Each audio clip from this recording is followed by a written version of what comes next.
Tenho 78 anos e durante a maior parte da minha vida menti a mim próprio, todos os dias a mesma mentira, repetida como uma oração que nunca deveria ter rezado.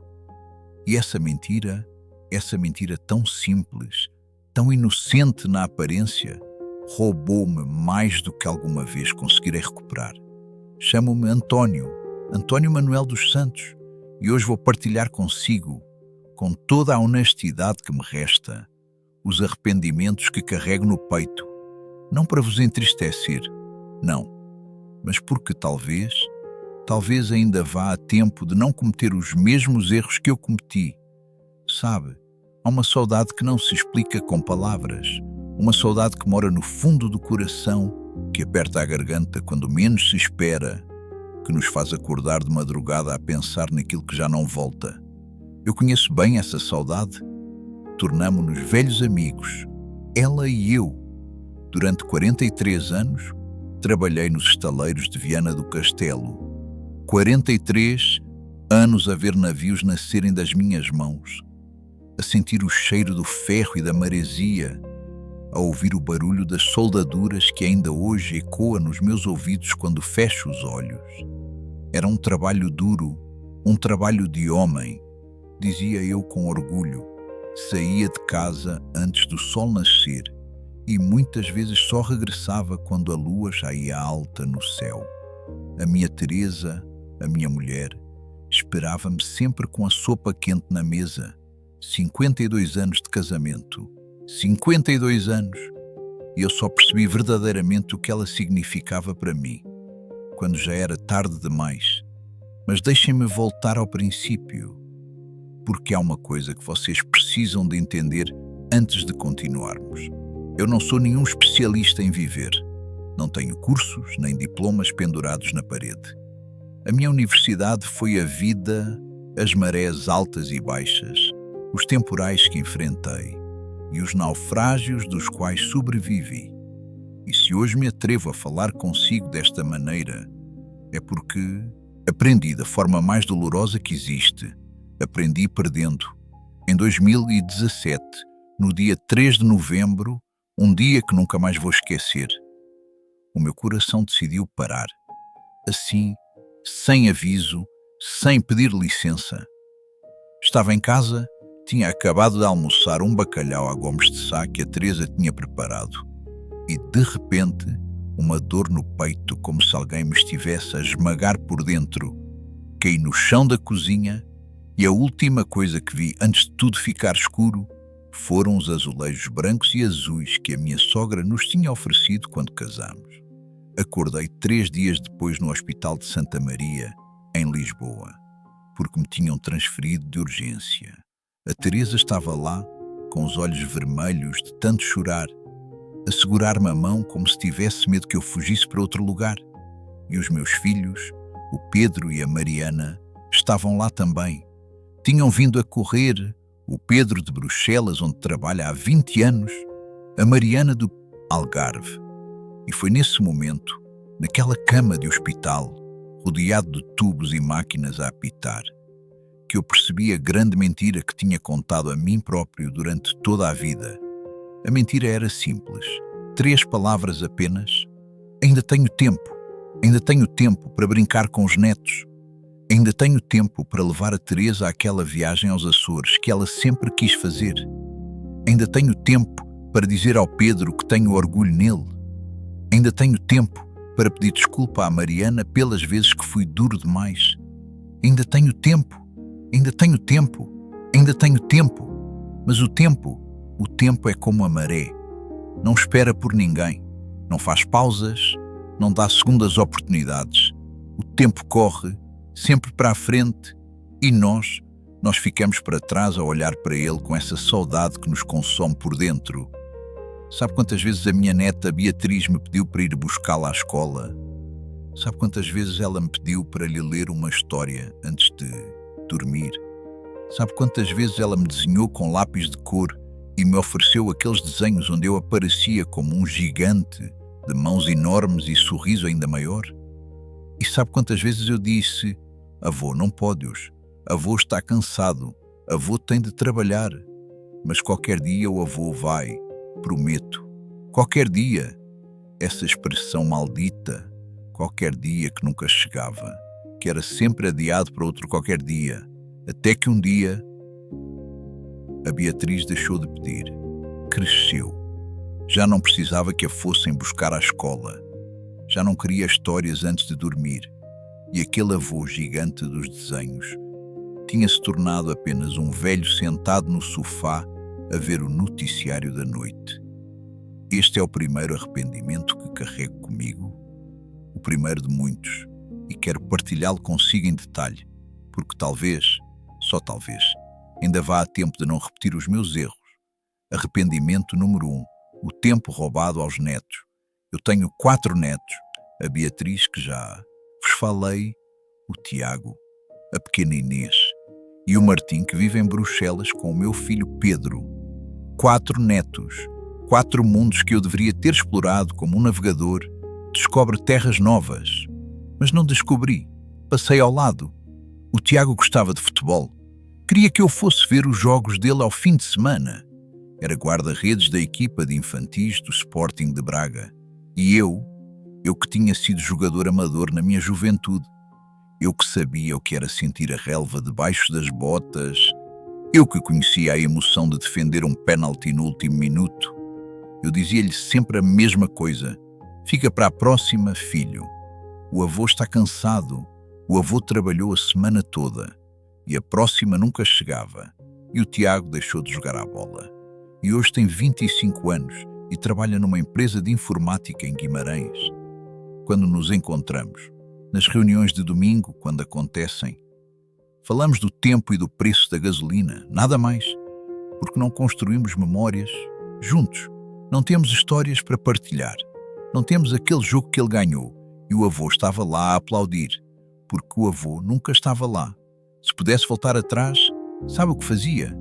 Ia a todos os jogos, todos, com chuva ou com sol, com dores nas costas ou sem elas.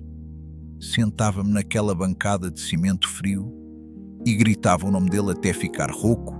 Construía memórias, porque as memórias são a única coisa que fica quando tudo o resto desaparece. O tempo com os netos não volta. Ouviu bem? Não volta. Eles crescem num piscar de olhos. Ontem eram bebés que cabiam nos nossos braços. Hoje são adultos com vidas próprias e nós ficamos aqui, velhos, a pensar no que podíamos ter feito diferente. Se você tem netos, se você tem crianças na sua vida, largue o que está a fazer. Desligue essa televisão, feche esse computador e vá ter com eles. Agora, hoje. Porque amanhã podem já não querer a sua companhia. Amanhã podem já não precisar de si. E isto leva-me ao segundo arrependimento, ainda mais pesado que o primeiro. Um arrependimento que me faz acordar de noite, com o coração apertado. Arrependimento número 2. As palavras que nunca disse. O meu pai chamava-se José Manuel dos Santos. Era pescador lá na Pova de Varzim. Um homem duro como a madeira dos barcos que tripulava. Um homem que raramente sorria, que raramente falava e que nunca uma vez na vida, me disse que gostava de mim. Eu cresci a pensar que era assim que os homens eram, duros, silenciosos, sem demonstrações de afeto, e tornei-me igual a ele. Repliquei o mesmo padrão, passei aos meus filhos a mesma frieza que tinha recebido. O Pedro emigrou para Bruxelas em 2004. Tinha 28 anos e uma licenciatura em engenharia que não conseguia usar cá em Portugal. Naquela altura, no tempo do euro novinho, em folha. O país estava difícil, não havia emprego, não havia futuro. E ele partiu. No dia em que foi embora, levei-o ao aeroporto de Lisboa. Eram 6 horas da manhã, o sol ainda não tinha nascido. E eu, ali parado no átrio das partidas, com tanto para lhe dizer, com o coração cheio de palavras que queriam sair. Eu disse apenas: porta-te bem, filho. Telefona quando chegares. Porta-te bem. Foi tudo o que consegui dizer ao meu filho quando ele partiu para um país estrangeiro. Não lhe disse que tinha orgulho nele. Não lhe disse que ele era o melhor filho que um pai podia desejar. Não lhe disse que a saudade já estava a apertar-me o peito antes mesmo do avião levantar voo. Sabe porquê? Porque os homens não dizem essas coisas, porque a minha geração foi ensinada a engolir os sentimentos, a ser forte, a não chorar, a não demonstrar fraqueza. Mas eu estava errado. Estava tão errado. A força, a verdadeira força, não está no silêncio. Está em ter coragem de dizer a quem amamos que os amamos. Está em pedir desculpa quando erramos. Está em mostrar a vulnerabilidade que todos carregamos por dentro. O Pedro tem agora 49 anos, mora em Bruxelas com a mulher belga e o meu neto Martim, que mal fala português. E a nossa relação é como duas ilhas separadas pelo oceano. Vemo-nos de longe, acenamos, mas nunca conseguimos construir uma ponte. Há 2 anos, depois daquela noite no hospital, eu telefonei-lhe. Eram 2 da manhã em Portugal, meia-noite em Bruxelas. Ele atendeu assustado, a pensar que tinha acontecido alguma coisa grave. E eu disse-lhe, pela primeira vez em 49 anos, eu disse-lhe: filho, tenho orgulho em ti. Desculpa nunca te ter dito. Houve um silêncio do outro lado da linha. Um silêncio tão longo que pensei que a chamada tinha caído. E depois ouvi, pela primeira vez na vida, ouvi o meu filho chorar. Um homem de 47 anos, a chorar ao telefone como uma criança, porque o pai finalmente tinha dito as palavras que ele esperava há uma vida inteira. E sabe o que me partiu o coração? Foi perceber quantos anos perdemos, quantas conversas que podíamos ter tido, quanta proximidade que podíamos ter construído, tudo desperdiçado, por causa do meu orgulho, por causa da minha incapacidade de dizer 3 palavras simples. Neste momento, quero pedir-lhe uma coisa. Se este vídeo está a tocar no seu coração, se você se está a rever nas minhas palavras, subscreva este canal, carregue naquele botãozinho ali embaixo e partilhe isto com alguém que precise de ouvir. Porque estas palavras podem mudar vidas. Eu sei porque mudaram a minha. E agora? Deixem-me continuar, porque ainda há mais para vos contar. Arrependimento número 3. A minha Teresa. Casei com a Maria Teresa em 1971. Eu tinha 27 anos e ela tinha 23. Conhecemo-nos numa romaria de São João em Braga. Ela estava com as amigas a saltar fogueiras e eu estava com os meus companheiros dos estaleiros a beber vinho verde. Quando a vi, com aquele vestido de flores e aquele sorriso que iluminava a noite, mais do que qualquer fogueira, eu soube que era ela. Namorámos 2 anos. Casei com ela numa igreja pequenina em Barcelos, a terra dos galos de barro. Choveu nesse dia, choveu como se o céu estivesse a abençoar-nos. E a minha mãe, que Deus a tenha no paraíso, disse-me: a chuva no casamento traz felicidade, filho. E foi verdade. Foi verdade durante 52 anos, mas eu não soube apreciar o que tinha. Tomei a Teresa como garantida. Pensava que ela estaria sempre ali, a fazer-me a sopa, a passar-me a roupa, a esperar-me à janela quando eu chegava tarde dos estaleiros. Pensava que o amor era aquilo, uma presença silenciosa e constante, como o ar que respiramos. Nunca a levei aos Açores. Ela tinha um sonho, desde pequenina, de ver as lagoas das 7 cidades em São Miguel. Via fotografias naquelas revistas antigas e suspirava. Um dia havemos de ir, dizia ela, e eu concordava. Um dia, quando tivermos dinheiro, quando eu me reformar, quando os filhos estiverem criados. Os filhos criaram-se, eu reformei-me, e o dinheiro dava perfeitamente para irmos aos Açores, mas havia sempre uma desculpa. Agora não é boa altura, vamos esperar pelo próximo verão. Deixa ver se as costas me melhoram. A Teresa morreu há 8 meses. No dia 15 de março deste ano, um derrame cerebral que a levou em 3 dias. 3 dias e 52 anos de casamento. acabaram numa cama do Hospital de São João no Porto. Nunca viu os Açores, nunca viu as lagoas das 7 cidades. Morreu com esse sonho por cumprir. E eu fico aqui, com esta saudade que me esmaga o peito, a pensar em todas as vezes que podia ter dito sim e disse não. Sabe o que é saudade? A saudade não é só sentir falta de alguém. Saudade é o peso de tudo o que podíamos ter feito e não fizemos. A saudade é acordar de manhã e esticar a mão para o lado da cama onde ela dormia e encontrar apenas lençóis frios. A saudade é cozinhar arroz de pato no Natal e perceber que ninguém o vai fazer como ela fazia. Saudade é encontrar um lenço dela esquecido no bolso de um casaco e ficar uma hora inteira a olhar para ele. Se vocês têm alguém que amam, levem essa pessoa a realizar os sonhos dela. Hoje, não amanhã, não no próximo ano. Hoje, porque a vida não nos avisa quando vai acabar. A vida simplesmente acaba. E se eu hoje tivesse de gastar todas as minhas economias para levar a Teresa aos Açores, eu fazia-o sem pensar 2 vezes. Mas já não posso. E esse peso vai comigo até ao fim. Arrependimento número 4. A fé que deixei arrefecer. A minha mãe era uma mulher de fé. Ia à missa todos os domingos na igreja de São Bento, em Viana do Castelo. Rezava o terço todas as noites antes de dormir. Tinha um altar pequenino no quarto, com uma imagem de Nossa Senhora de Fátima e velas que nunca se apagavam. Eu fui criado nessa fé. Fiz a primeira comunhão. Fui crismado. Casei pela igreja. Batizei os meus filhos. Mas algures pelo caminho, no meio da azáfama da vida, deixei de ir à missa, deixei de rezar, deixei de falar com Deus. Não é que tenha deixado de acreditar, não. Eu sempre acreditei que havia algo maior do que nós, algo que nos guia, que nos ampara, que nos espera do outro lado quando esta jornada terminar. Mas deixei de cultivar essa relação. Deixei a fé arrefecer como uma brasa que ninguém sopra.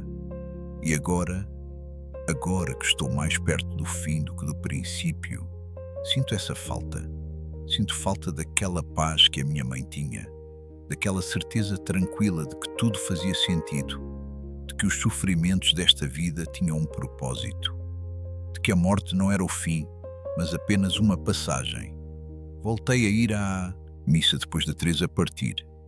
Todos os domingos, às 11 horas, na mesma igreja onde nos casamos em Barcelos. Sento-me no mesmo banco onde ela se sentava e rezo por ela. Rezo para que esteja em paz. Rezo para que um dia nos voltemos a encontrar. Não vos estou a dizer que têm de ser religiosos. Cada um tem o seu caminho e as suas crenças. Mas estou a dizer-vos, cultivem algo que vos dê paz. Algo maior do que o trabalho e as contas para pagar. Algo que vos lembre que esta vida, por mais longa que seja, é apenas um sopro no tempo da eternidade.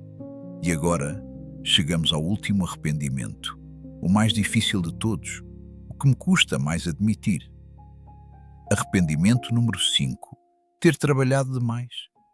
Eu sei que isto pode parecer contradição. Afinal, o trabalho é dignificante. O trabalho dá-nos de comer. O trabalho constrói famílias e sociedades. E eu tive orgulho no meu trabalho. Muito orgulho. Os navios que ajudei a construir navegam ainda hoje pelos oceanos do mundo. Há algo de mim em cada um deles. Mas, e aqui está o mas, eu trabalhei demais. Sacrifiquei demasiado. Pus os estaleiros à frente da família mais vezes do que deveria. Havia um colega meu, o Joaquim Ferreira, que nunca fazia horas extra. Às 5 horas saía, fizesse sol ou chuva, houvesse trabalho urgente ou não. E nós troçávamos dele. Olha o Joaquim. Dizíamos, não quer trabalhar, quer é ir para casa ver a novela com a mulher. Hoje o Joaquim tem 82 anos, tem 4 filhos que o adoram, 10 netos que vão visitá-lo todos os fins de semana. Uma mulher com quem dança ainda, aos 82 anos, nas festas da aldeia. E quando vejo aquela família unida, aquele homem rodeado de amor, Eu percebo. Ele não trabalhava menos porque era preguiçoso. Trabalhava menos porque era mais inteligente do que nós todos. Ele percebeu cedo aquilo que eu só percebi tarde demais, que o dinheiro extra, que as promoções, que as horas extraordinárias, nada disso vale mais do que o tempo passado com quem amamos. E se eu pudesse voltar atrás, sabe o que fazia? Às 5 horas, largava as ferramentas, voltava para casa, brincava com os meus filhos enquanto eram pequenos, ajudava a Teresa a fazer o jantar, sentava-me à mesa com eles e perguntava-lhes como tinha sido o dia, mas não fiz isso e agora os filhos estão longe. A Teresa partiu e eu fico aqui, sozinho, com dinheiro suficiente no banco para viver mais 20 anos, mas sem ninguém com quem partilhar esse tempo. O dinheiro, prestem atenção ao que vos vou dizer. O dinheiro é importante. Não vou mentir. Precisamos dele para viver com dignidade. Mas o dinheiro não nos faz companhia quando estamos doentes. O dinheiro não nos segura a mão na hora final. O dinheiro não nos perdoa nem nos pede desculpa. Vocês que estão a ver este vídeo, vocês que ainda estão a meio da jornada, aprendam com os meus erros. Trabalhem o suficiente, não mais do que isso, e usem o tempo que sobra para construir memórias, para criar laços, para amar e ser amados. Agora, deixem-me contar-vos o que mudou na minha vida depois daquela noite no hospital. O que eu chamo o meu despertar. Quando saí do Hospital de Santa Maria, depois de 3 semanas internado, eu era um homem diferente. Olhava para o mundo com outros olhos, via cores que nunca tinha visto, ouvia sons que nunca tinha ouvido. É estranho como quase morrer nos faz ver a vida pela primeira vez. A primeira coisa que fiz foi telefonar ao Pedro. Já vos contei isso, disse-lhe que tinha orgulho nele e chorámos os dois como crianças. Depois fui ter com a Mariana ao Algarve. Passei lá uma semana inteira. Conheci melhor os meus netos, a Inês e o Martim pequeno, que já não é assim tão pequeno. Sentei-me à beira-mar em Albufeira, a ver o sol pôr-se, e pedi-lhe desculpa. Desculpa por ter sido um pai ausente. Desculpa por ter sido duro demais. Desculpa por todas as vezes que não estive lá quando ela precisou. Ela perdoou-me. Os filhos perdoam sempre, se lhes dermos essa oportunidade. Depois voltei para casa e comecei a fazer coisas diferentes. Comecei a ir aos jogos de futebol dos netos. Comecei a aparecer sem avisar só para os surpreender. Comecei a contar-lhes histórias do meu tempo, das tempestades que vi no mar, dos navios que construí, das aventuras e desventuras da minha juventude. E sabem uma coisa? Eles queriam ouvir, queriam saber. Tinham curiosidade pelo avô que nunca tinham conhecido verdadeiramente. E eu tinha tanto para lhes dar, tantas histórias, tanta sabedoria acumulada em 78 anos de vida. A Teresa ainda estava comigo nessa altura. E eu mudei com ela também. Comecei a dizer-lhe todos os dias que a amava. Comecei a trazer-lhe flores sem motivo. Comecei a preparar-lhe o pequeno almoço e a levar-lhe à cama. Comecei a agradecer-lhe por tudo o que ela tinha feito por mim durante 50 anos. Não chegamos a ir aos Açores. O destino não nos deu tempo para isso.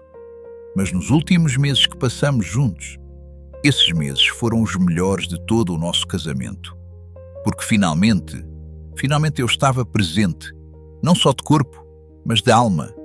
E é por isso que estou aqui hoje, a falar convosco, a partilhar os meus erros e os meus arrependimentos. Porque se uma pessoa que está a ver este vídeo, uma única pessoa, decidir fazer diferente, decidir não esperar pelo amanhã para viver, então terá valido a pena. Antes de terminar, quero deixar-vos um pedido final. Se este vídeo vos tocou, se sentistes alguma coisa ao ouvir as minhas palavras, não guardem isso para vocês. Subscrevam este canal para que possamos continuar esta conversa. Deixem um comentário a contar-me a vossa história. Todos nós temos arrependimentos. Todos nós temos coisas que faríamos diferente. E partilhar essas histórias, isso ajuda-nos a curar. E partilhem este vídeo. Partilhem com os vossos pais, com os vossos avós, com os vossos filhos, Com quem vocês acham que precisa de ouvir estas palavras? Porque o tempo está sempre a passar. E cada minuto que desperdiçamos é um minuto que não volta. Eu vou terminar como comecei, com a verdade. Tenho 78 anos. Cometi erros que não posso desfazer. Carrego arrependimentos que vão comigo até ao fim. Mas também aprendi. Aprendi que a vida é curta demais para guardar rancores. Aprendi que o amor não expressado é amor desperdiçado. Aprendi que os nossos filhos e netos são o maior tesouro que temos. Aprendi que o tempo é a única coisa que não se compra com dinheiro. E aprendi, talvez a lição mais importante de todas, que nunca é tarde demais para mudar. Eu mudei aos 75 anos, depois de um ataque cardíaco, depois de quase morrer, mas mudei. Vocês não precisam de esperar por uma crise para mudar. Vocês podem começar hoje, agora, neste preciso momento.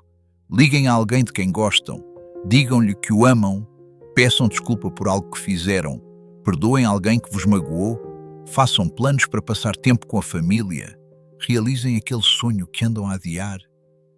Porque o dia da manhã, esse dia que estão sempre à espera, esse dia pode não chegar e tudo o que vos vai restar são os arrependimentos. Ou então, podem escolher viver de forma diferente. Podem escolher fazer do hoje o dia mais importante da vossa vida. A escolha é vossa. E eu vou rezar para que façam a escolha certa. Que Deus vos abençoe a todos. E lembrem-se sempre, o dia da manhã é hoje.